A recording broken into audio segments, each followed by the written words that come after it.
Duterte na involved sa drug, no? Sa drug business. Ano ho ang nakikita niyo po dito?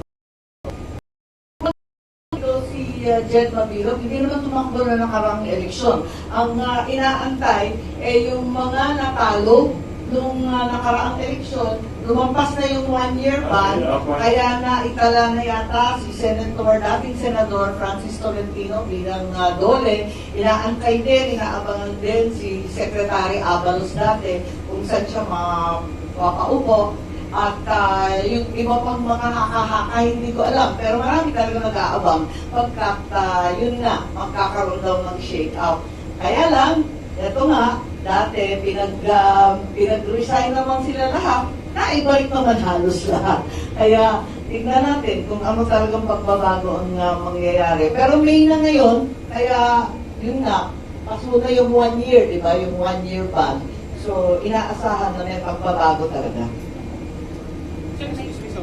Sir, ano po yung napag-uusapan ng majority since lagi niyo po sinasabi na dapat mabalik na yung dignidad ng Senado? Ano po napag-uusapan niyo sa majority para mga possible po na hakbang niyo para magawa po yun?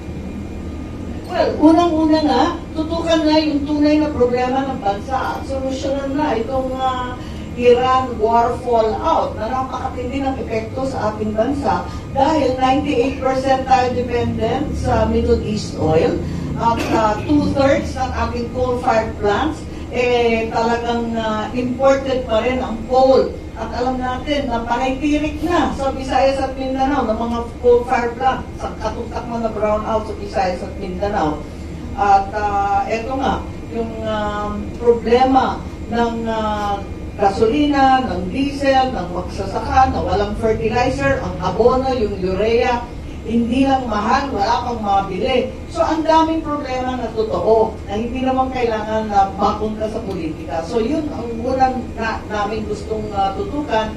And we certainly want to put the impeachment aside so that we can move forward with this very, very serious emergency that's confronting the nation.